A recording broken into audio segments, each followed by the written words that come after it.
The Johnson Wax Program with Fibber McGee and Molly.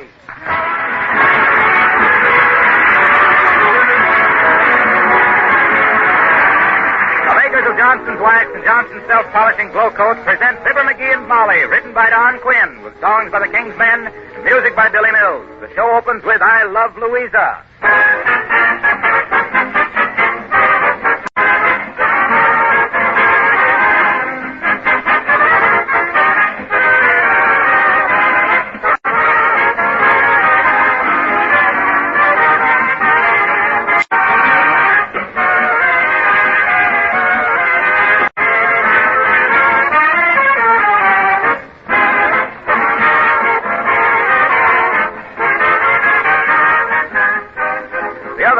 Talking with a man who had just had the floor in his house completely refinished. In fact, he had just paid the bill. This time, we're going to take care of our floors, he told me. We're taking your advice about protecting them regularly with Johnson's Wax. Well, that's advice I give very freely on this program, and you're all welcome to accept it and save yourself expensive refinishing charges.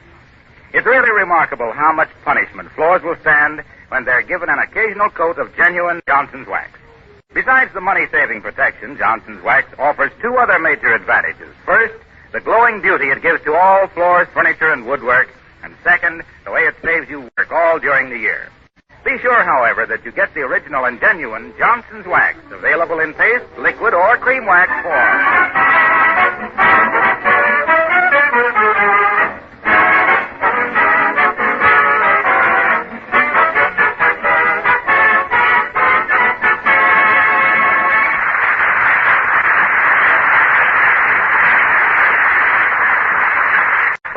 Cleaning time comes, a husband does one of two things. One, he goes away someplace. Two, he hangs around and gets in the way. The guy living at 79 Wistful Vista is type number 2, as you'll see when we join Fibber McGee and Molly.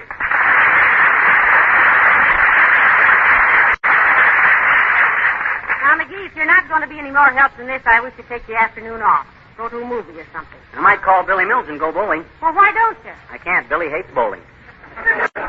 Well, why don't you go down to the cigar store? You and the other hangers-on down there haven't stepped in world situation for a long time.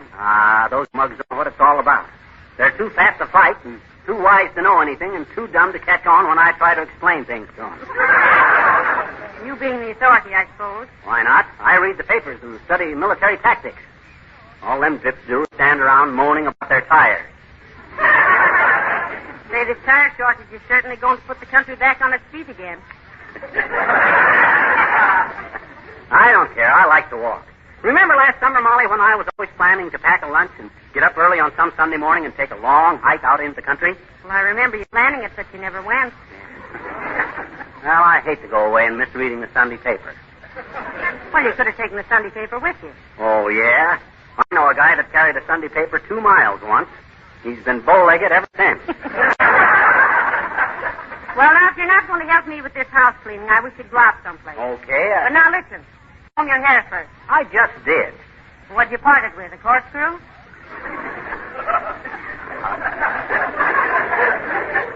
I'm just different than most good-looking guys, Molly. Instead of curly hair and a straight part, I got straight hair and a curly part.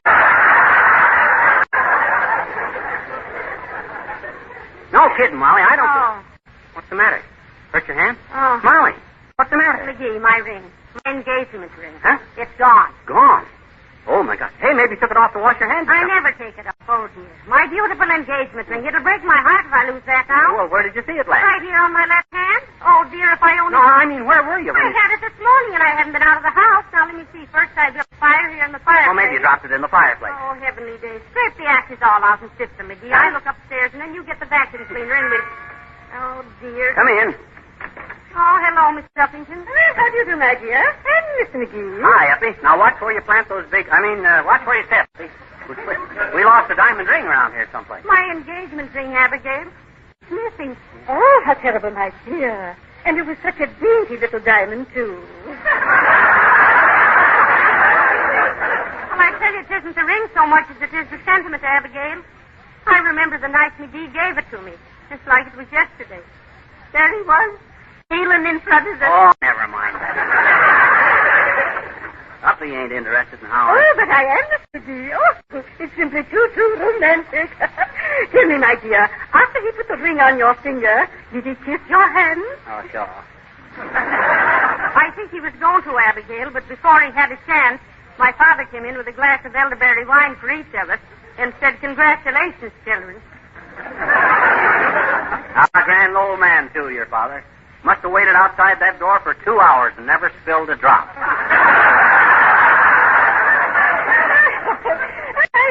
I hope you were married right away, my dear. I never did believe in long engagements. Neither did McGee, particularly after we went into vaudeville. You know, we never played the theater more than 3 days. Oh, brilliant. Were you in the theater? Oh, quite you. Oh, utterly fascinating. I was an actress once myself. Oh, Whoopee. I remember you. Didn't you used to have an iron jaw act? Swinging on a rope by your teeth and waving a little American flag?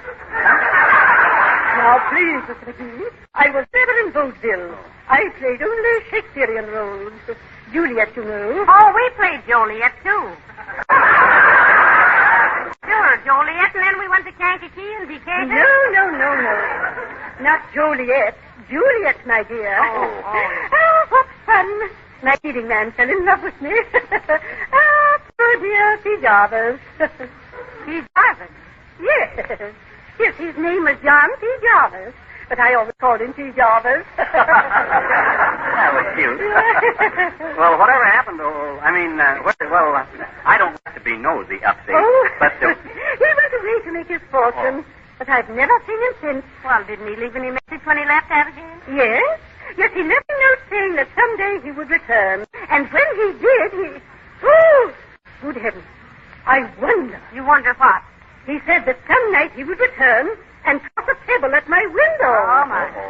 Do you suppose? Oh, but it couldn't. But still, I must have this investigated at once.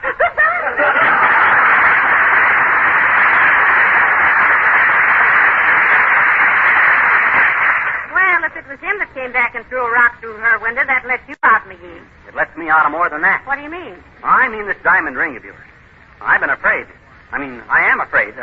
Maybe I walked in my sleep again. Are you sure you had it on this morning? Yes, I am. Well, that's a load off my mind. I was afraid I'd got up in the night, swiped your rock, and heaved it through somebody's window. Well, come on, let's sip the ashes. Get the vacuum cleaner, Molly. We'll get this house going over like it never has. Here, take my coat.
How'd you get so dirty?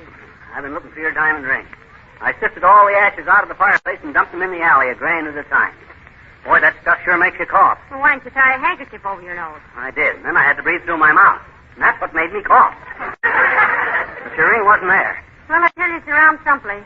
Nothing is really lost till you quit looking for it, you know. Is that true? Certainly. Why? And I lost a couple of kneecaps. Since I started putting on weight, I've quit looking for them. Oh, boy, am I tired. Well, I certainly appreciate your help, dearie. Now, listen, you take it easy and let me finish the house cleaning. I'll find my ring somewhere. No, sir. I'm going to turn this house upside down and shake it if I have to. Hand me that carpet sweeper. All right, darling. Here. And keep a sharp eye out in the corners along the baseboard. Yeah.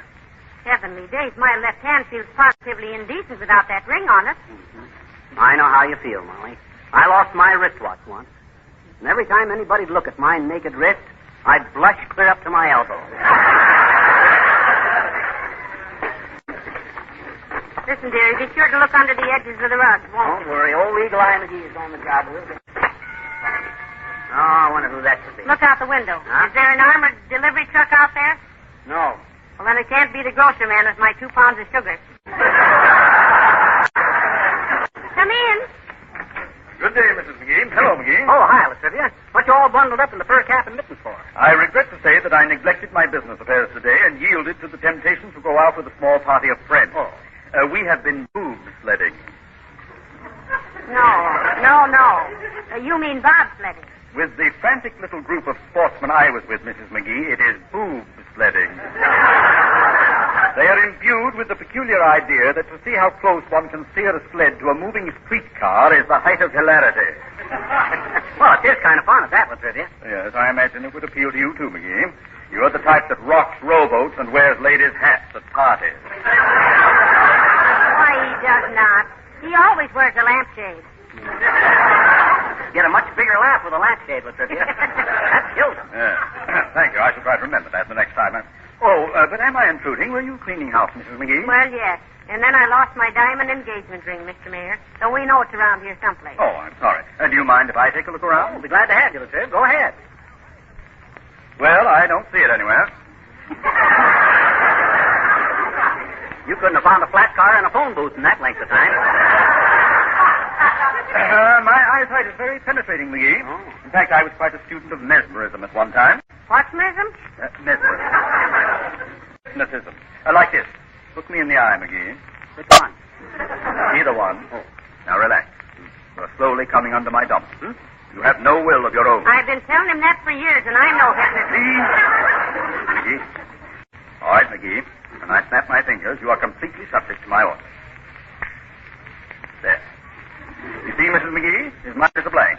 Look at that glassy stare. That's the way he always looks when he does crossword puzzles. Isn't it, McGee? Isn't it, McGee? McGee!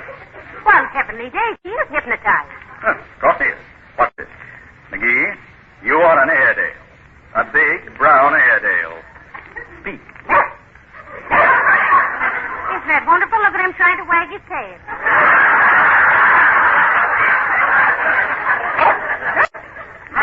No. Get down. Stop jumping up on me. Down, McGee, down. Oh! He bit me in the leg. Let me out of here. Well, aren't you going down hypnotizing Oh, first? he'll come out of it shortly. I don't want to see him. Get away from me. You brute.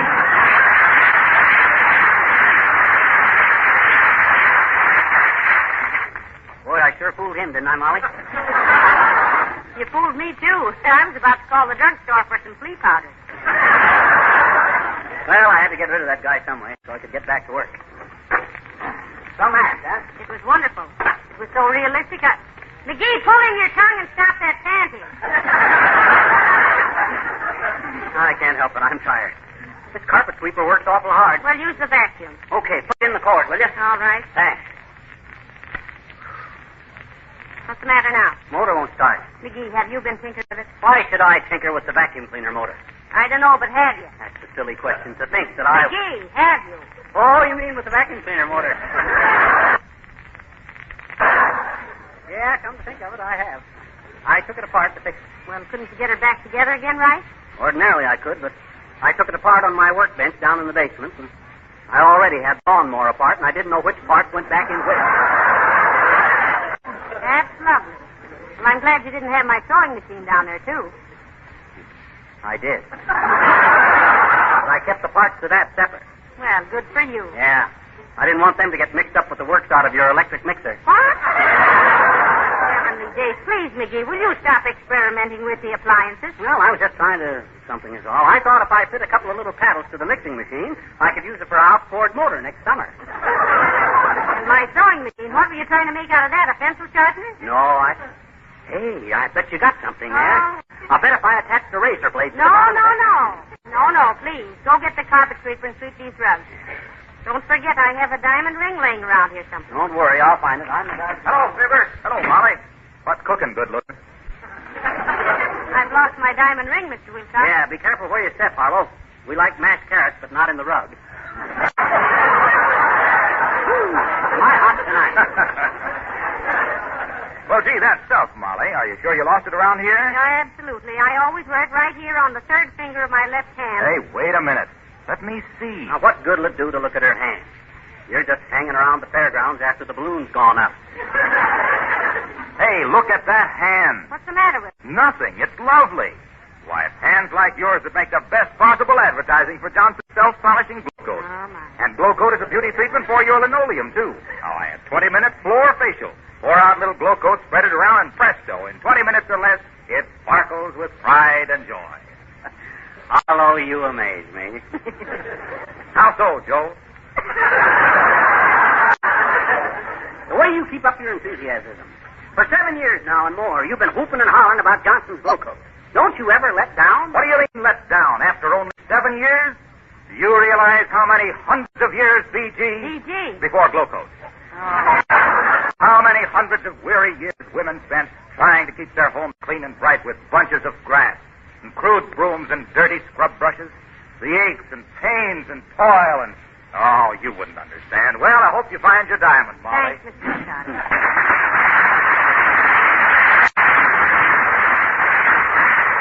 My, he certainly loves his work, doesn't he, dearie? Yeah, you know what he did? He went down to the Red Cross yesterday and gave him a pint of Glow Coat. Told him it was his life's blood. Well, this ain't finding that diamond, Molly. Move that chair, will you, so I can sleep on it. All right. Ain't under there anyplace. Dear. You know what I can't understand is how that ring ever come off your finger. I thought it was on so tight. Well, it was, but whenever I worry, I lose weight. What are you worrying about? Well, wouldn't you worry if you lost the diamond ring? Yeah, I guess I would at that. Oh, well, I better keep playing until I find it. Hello there, kid. Just stopped in to say goodbye. Why, Mr. Oldtimer, where are you going? Joining the Navy, daughter. I'm an old salt full of the old pepper. 8 barrels and all's well. What? Leave the wheel, the life boy, and look out. Lay up the topside on the ship's company. Sailing over the bounding main. Many a stormy wind shall blow. Hey. Wait a minute, old timer. Hey? They won't take you in the Navy. You're too old. You'd lay an awful egg in a crow's nest. Yes, that's so. Well, by John Paul Jones, Johnny, I got my mind made up to join the Navy, and I'm going to do it. I already told my girl. Oh. I says, chicken, I says, get off my arm and make way for an eagle. I says, But now look, Mr. Oldtimer, you're way over the age limit. You can't get in if they won't take you. then I'll stow away, daughter. I'll send you a snapshot of me on a destroyer. You ever get seasick, old timer? Oh, good gravy, Johnny. Why'd you have to mention that? Oh, that spoils everything. And I know I'd look cute in a sailor suit, too. I bet you would, too. Indeed you would. It's the navy blue that makes sailors like you, and it's sailors like you that make the navy blue. That's pretty good, daughter. But that ain't the way I hear it. The way I hear it, one sort of says, you know what the Germans are going to do next in Russia? No, says Telefeller. Well, what's that? Daughter, there's a feller with a little Charlie Chaplin mustache who'd like to know that, too.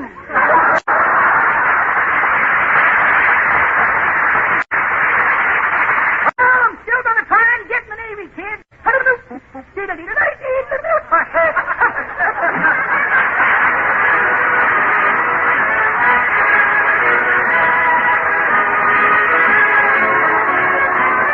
The King's Men sing the White Cliffs of Dover. I'll never forget the people I met raising those angry skies. I remember well as the shadows fell, the light of hope in their eyes. And though I'm far away, I still can hear them say, someday, for when the dawn comes up, there'll be bluebirds over the white cliffs of Dover. Tomorrow, just you wait and see. There'll be love and laughter and joy ever after. Tomorrow, when the world is free. The shepherd will guard his sheep. The valley will bloom again. And Johnny will go to sleep in his own little room again. There'll be bluebirds over the white cliffs of Dover. Tomorrow, when the world is free. The stars will be bright and clear. The sky will be blue again. And no one will ever fear. And dreams will come true again. There'll be bluebirds over the white cliffs of Dover. Tomorrow, just you wait and see.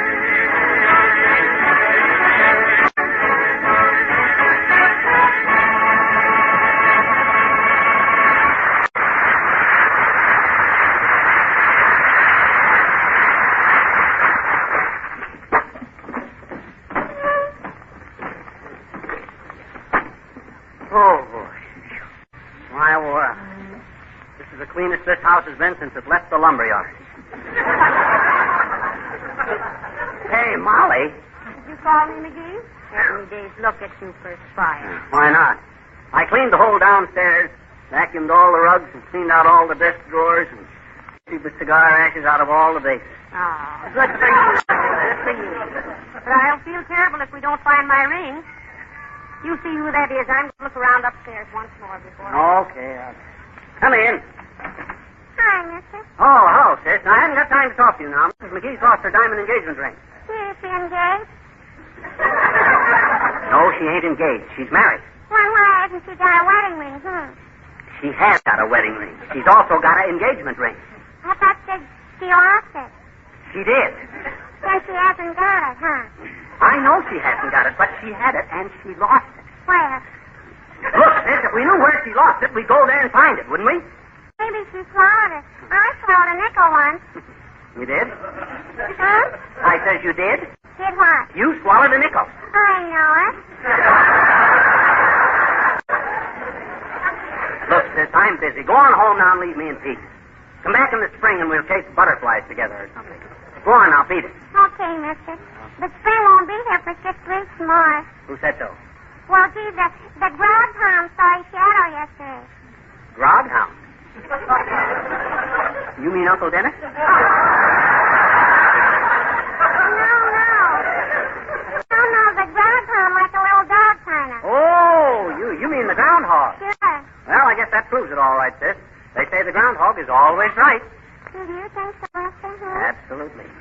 Nature gives them little animals the instinct for that kind of stuff like that there, sis. Mm-hmm. That's how the robins know where to fly down to where it's warm. How the bears know when to go to sleep for the winter. How the little moths know when to start munching on your best baby. I guess you never thought of that before, did you, sis? Yeah, I have, I bet you. Oh, you have, huh? Sure. But I always kind of laughed it off, mister. Huh? Because anybody with the brain of a bumblebee knows that a groundhog is just a stupid little quadruped that wouldn't know February 2nd from National Apple Week and hardly a proper source for intelligent meteorological forecasting. So long, Lunkhead.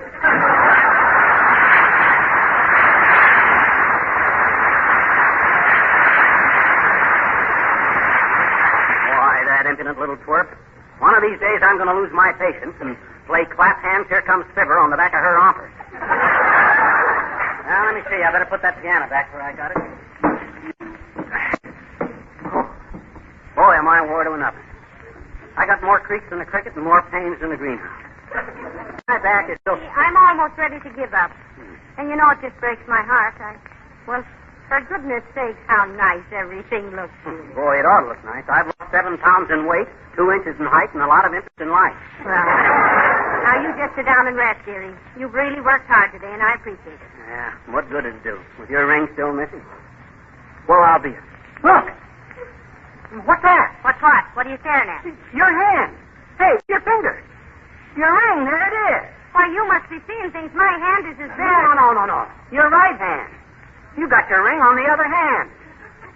Well, Oh, McGee, thank you, darling. Thank you for finding it. What do you mean, finding it? You had it all the time? Well, if I'm not the worst... Now I remember. I put it on the other hand this morning to remind me of something. Remind you of what? Never mind. It seems so silly now. Huh. Well, I want to know. I got a right to know. And I can keep from collapsing just long enough for you to tell me. This is so ridiculous. Well, why did you put the ring on the other hand? It was to remind me to ask you to help me with the house cleaning today.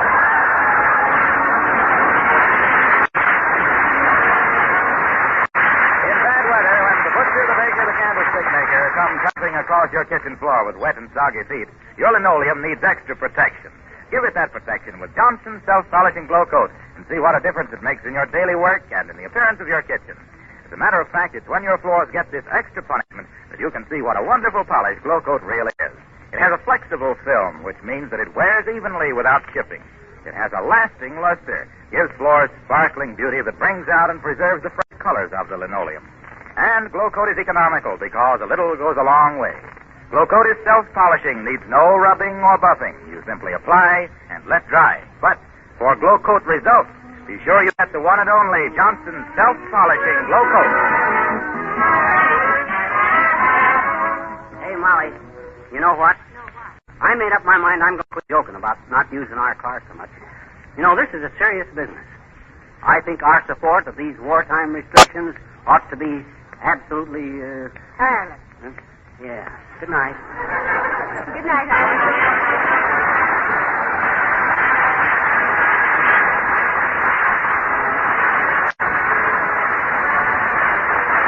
The War Department has just announced new revised regulations for training aviation cadets.